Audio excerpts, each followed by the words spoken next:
We are in the midst of an absolute onslaught against the federal government, American democracy, the rule of law, the Constitution, and everything we profess to care about in this country.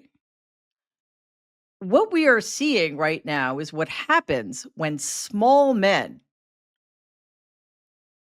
are in power. What we are seeing right now is what happens when small men deploy the power they have seized or stolen or somehow stumbled onto to keep themselves from recognizing on any deep psychological level just how small they are. I want to kick this off with one of the smallest men I've ever encountered, thankfully not in person. This is Senator Foghorn Leghorn from Louisiana. I think I think his actual name might be John Kennedy. This is what he said last night to the American people, to the people of his state of Louisiana, who, as a senator, are all his constituents, all of them, regardless of whether they voted for him or not, regardless of whether they are Democrats, independents, Republicans, communists, Green Party people. This is how Senator Foghorn Leghorn is messaging this horrific crisis we find ourselves in. To my friends who are upset, I would say with respect, call somebody who cares. They better get used to this. It's USAID today. It's going to be Department of Education tomorrow. Does he have friends?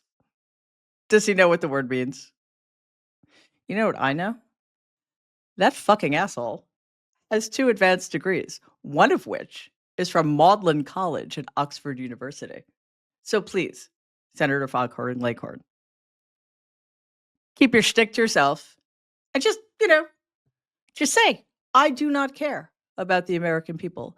I do not care if my constituents who vote for me, who are the only constituents whom I consider, I do not care if they get education. I do not care if I make their country a better or safer place. Because I am a wholly owned subsidiary of MAGA Inc. Saves everybody time, right? Fortunately for us, there are people who do care. Take a look at this. A day without immigrants turning into a night with tense moments as LAPD officers moved in to clear protesters after dispersal orders were issued in downtown LA around 6 Monday. I feel like it's just hatred and just overall racism, and it was really sad to hear that there was Latinos who voted for Trump. It made me so upset that you are betraying your people. Yes, that is entirely accurate. This is all about hatred and racism and the fact that some people could not be bothered to vote to protect people they presumably care about, or even to vote to protect their own self-interests. That clip is from a movement of American citizens fighting back in Los Angeles. And there's a growing wave of resistance against Donald's policies. And I think we have to say, and Elon Musk's policies at this point, with protests happening in California, Chicago, Tallahassee, Florida. On Monday, February 3rd, union members protested in state houses in defense of civil workers, and the American Federation of Government Employees filed a lawsuit against Donald's executive order regarding federal workers. And the nation's 50 states movement is scheduled at state capitals across the country tomorrow on February 5th. We will be talking more about that later in this video. But first, please like and share this video. And take a second. Also, if you haven't, please just subscribe to the channel. And after you do that, just click the bell, because that way you will be sure to be notified anytime a new video drops. Thanks for listening to our new podcast, available everywhere you find podcasts. Follow us here and please give us a 5-star review. It really does help other people find our content. All right. Well, A lot, as you know, has been happening. It has been a deluge of really bad stuff coming down the pike in the last 15 days. But people are making it clear that they will not stand by while Donald and his jackbooted thugs target their families, their communities, and their livelihoods. Just this week, a Day Without Immigrants protest erupted across Southern California as part of the nationwide movement. This was the second day of demonstrations against Donald's harsh immigration policies. In downtown Los Angeles, dozens of protesters, many waving Mexican and American flags, marched to City Hall and blocked key intersections, demanding an end to mass deportation and the dismantling of immigrant communities. Take a look at this clip. For the second straight day, anti-mass deportation protesters clashed with police in downtown LA. Now riot police are moving in, working to disperse the crowd and arresting those who refuse to leave. You can see what's happening behind me. We're at Cesar Chavez in Alameda, where a small group of protesters relatively has now taken over the Chevron gas station here. We have seen people standing on top of cars, waving their flag. As one area gets cleared by police, shortly thereafter, protesters converge on another area. Police, we have seen handcuffing people, walking them away from the crowd, and then releasing those individuals. But again, it seems they just make their way back to another spot.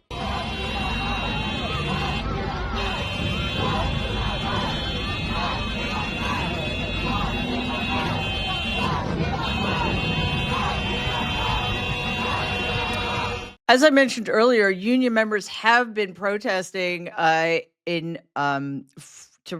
for the right of public service workers to unionize. They were out in the streets in Utah today. Take a look at this clip.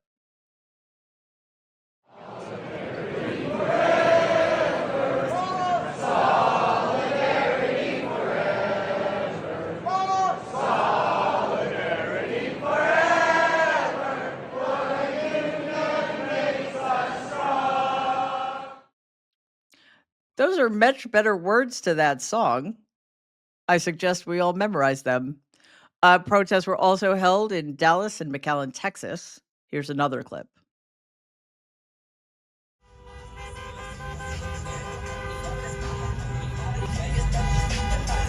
This is very important to me, and the protest is very important to me because it shows me that my community is out here and supporting our blood.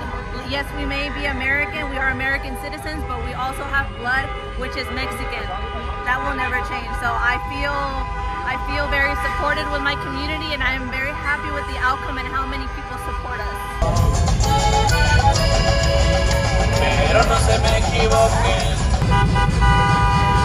I think a lot of people are here outside to protest the racism, also the hypocrisy that's going on in our state and our country. We want nothing but to live and be here, and our presence here is just not welcome, even though we live here. You hear a lot of car horns honking, right? There's a reason for that. It is a way to show support for striking workers who are on a picket line or people who are protesting. So if you can't join the picket or you can't join the protest, but you're driving by, honk your horn loudly to let them know that you care. It also really annoys the people we're trying to annoy. Bonus. Okay. It is not too late to get involved in the 50-51 movement that I mentioned earlier. This, again, is a coordinated protest at state capitals in every single one of our 50 states. We have 50 states, not 51 states. We will never have 51 states unless we come to our senses and make Puerto Rico, Guam, and Washington, D.C. states, okay? I think Democrats should have gotten on that a while ago. Anyway, it is not too late to get involved. Just figure out where to go and get there. Okay. And if you can't get there, help other people get there. Citizens are also standing up in states like Florida, Ohio, Oklahoma, California, and Sadly, non-states like Washington, D.C., businesses, particularly restaurants and markets, are closing in solidarity with the immigrant community because, as you can imagine, the back house of most restaurants is probably comprised of immigrants. Like 90% of it's probably comprised of immigrants. So they are under siege and they need to be protected. In some regions, schools saw a significant spike in absenteeism, particularly among Hispanic students, because thanks to the vile people to whom a plurality of American voters have chosen to throw the keys, schools and churches and hospitals are no longer sanctuaries to those in need. Democratic lawmakers attempted to access USAID to protest the shutdown, marking the first direct standoff between congressional Democrats and the new Trump regime. Take a look at this clip.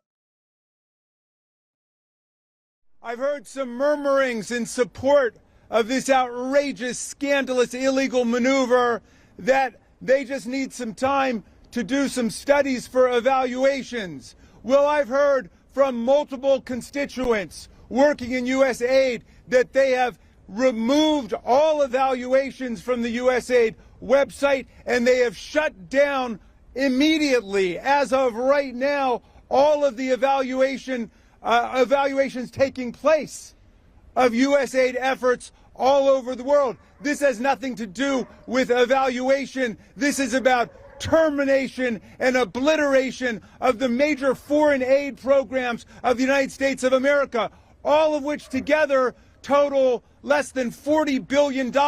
We have a Pentagon budget of $900 billion. The Pentagon budget is where the defense contractor Elon Musk, who became the richest man in the world off of our money, he collects his payments from, and now he's trying to shut down USAID. We're not going to allow this to happen. It will not stand. That, of course, is the always eloquent and always brilliant Jamie Raskin speaking truth to power with passion and a thorough understanding of what's going on here. Of course, Democratic protests against the potential closure of USAID and many, pretty much all the other organizations, were mocked by MAGA supporters online, with figures like Alex Jones and some guy named Robbie Starbuck belittling the demonstrations. But nobody cares what you think, you fucking monsters. And also, why is Alex Jones allowed to say anything anymore? Anyway, I just sincerely hope that every last penny that vicious scumbag has goes to the Sandy Hook families as soon as humanly possible, and that he is never allowed to make money again. All right, so obviously, a large part of the focus is, as well as it should be, on immigration. But the overarching theme here is the erosion of our freedoms, the undermining of democracy, the upending of the rule of law. We are being attacked. I don't think we can say on multiple fronts. We are being attacked on all fronts here.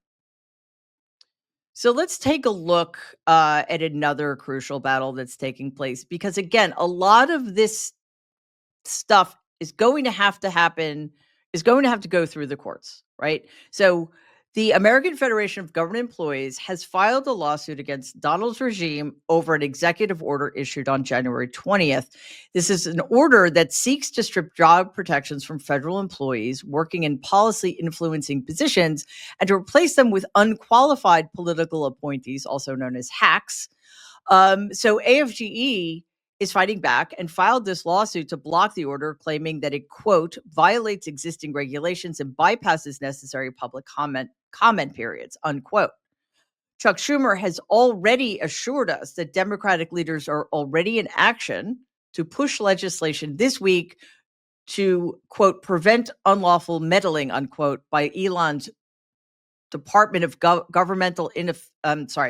Department of Governmental Efficiency. I almost said inefficiency because that's really what it should be called, but that acronym wouldn't work for them.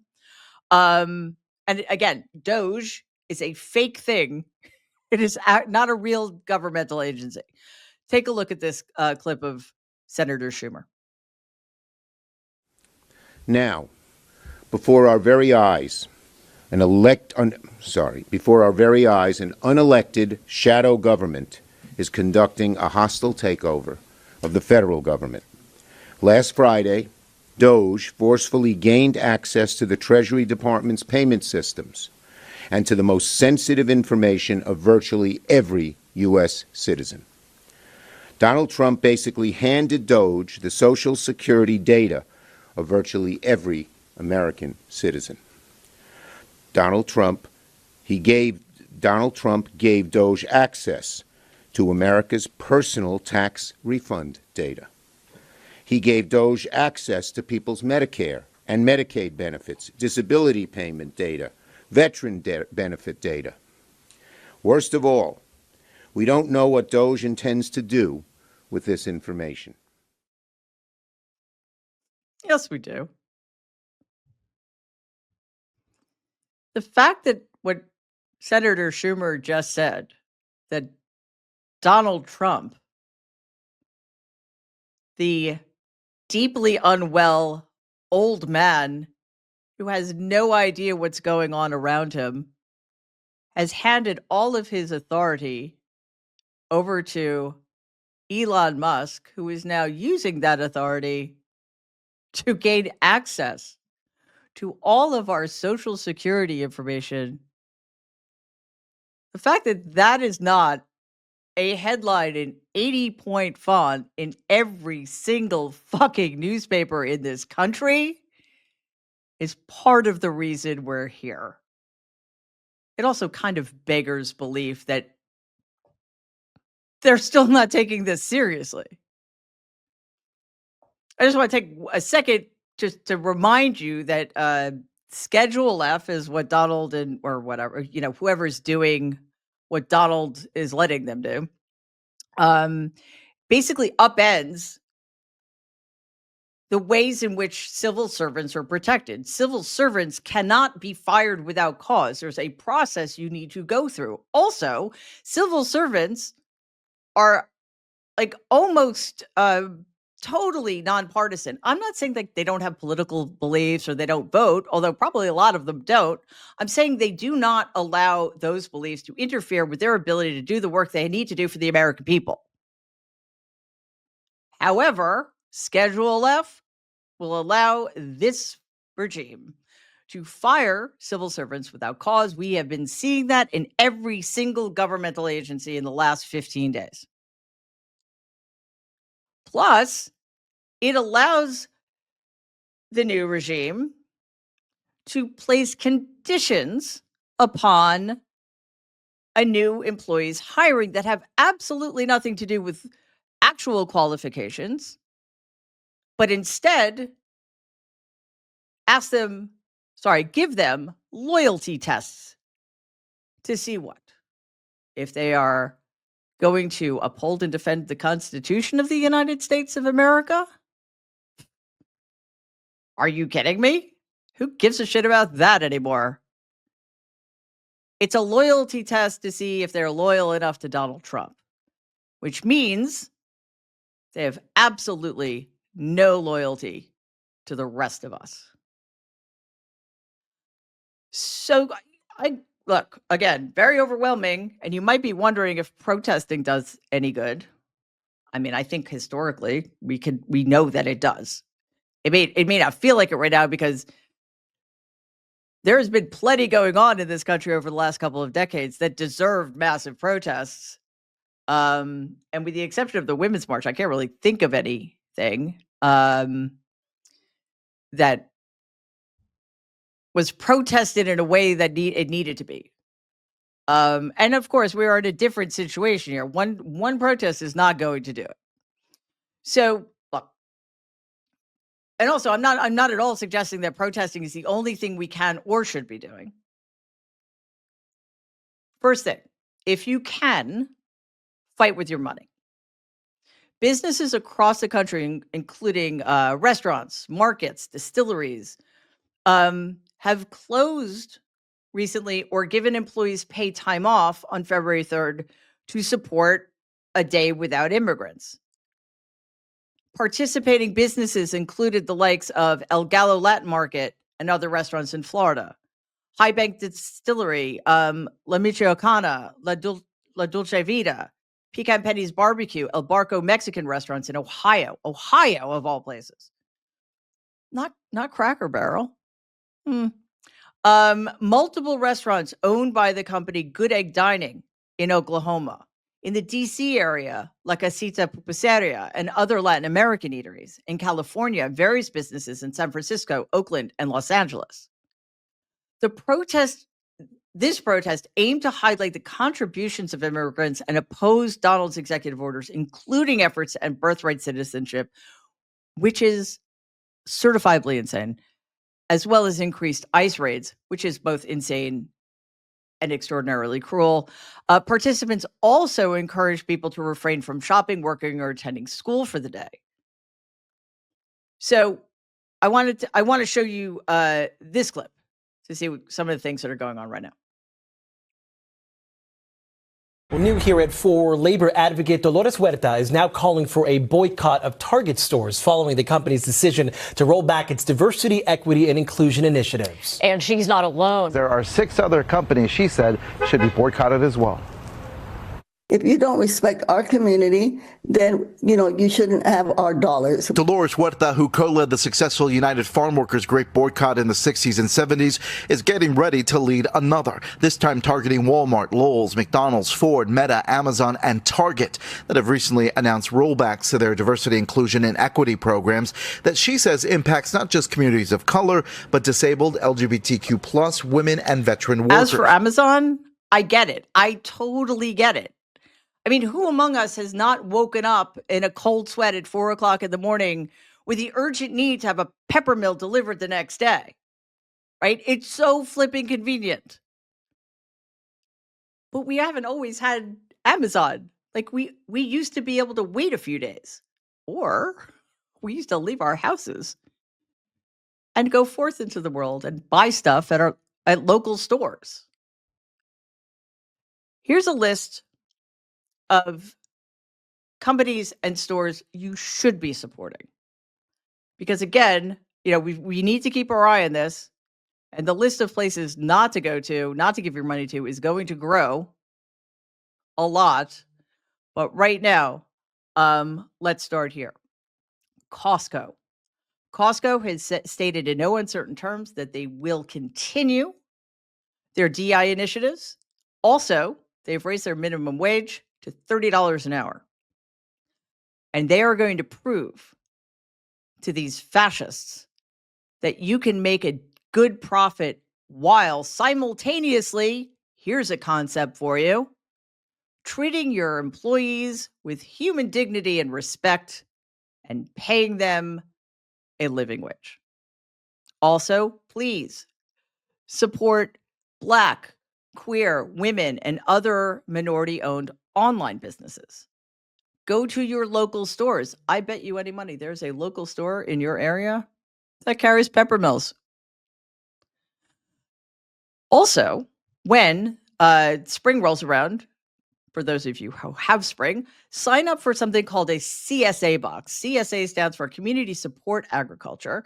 That's a model of food distribution where consumers buy shares from a farmer's harvest and receive a box of produce each week. Like, that sounds perfect for me. Like, at first I thought it meant, you get a share in a field or something and grow your own food. I would starve.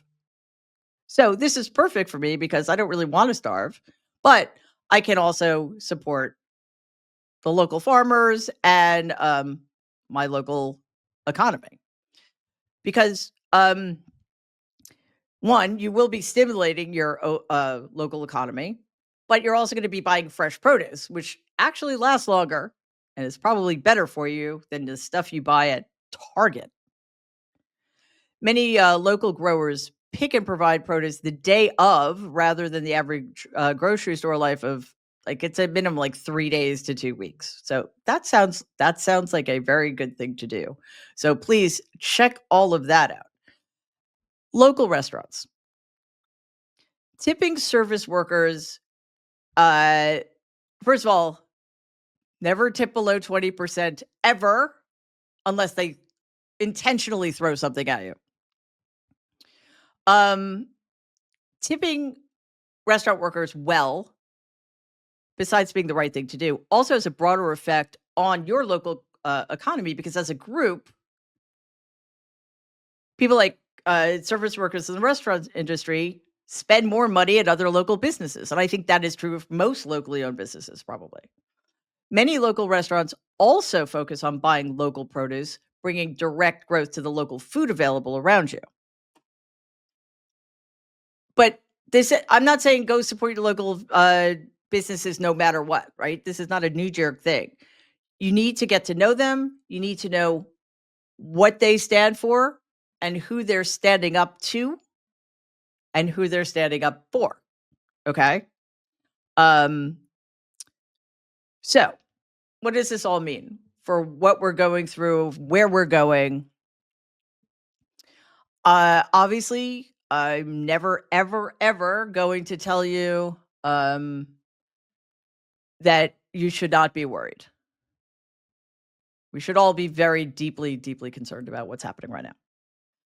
But the fact that protests are coming together, that strategies are coalescing around the issue, that people are making efforts from the streets to the courts. The future of this country, the course this country is now on, can be shaped, can be shifted in a different direction. If, for example, the FGE wins its lawsuit, it will preserve the professionalism and independence of our civil service. If it doesn't, that will be a conversation for another time. And if the protests succeed in pushing back against Donald's policies, or because at the moment, I mean, I'm not sanguine that that's going to happen anytime soon, right? But I'll get to that in a second. However, what they will do is it will alert other people to what's going on because again, not everybody's plugged in all the time, and some of this stuff is not going to have an impact on people right away. So it's a way of getting the word out. It would also be a victory for immigrants' rights and for democracy as a whole. I mean, obviously, the fight is very far from over. Donald's executive orders and the fact that Elon Musk continues to have unheard of access to the inner workings of the federal government, all of it's going to wreak havoc on our lives, on our, on our day-to-day ability to do our jobs, our ability to sleep, our ability to stay calm, our ability to keep our blood pressure down, all of that other stuff. However, we're starting. It's going to be a very long road, but we're starting. This week, hopefully, it's the first of many, many steps.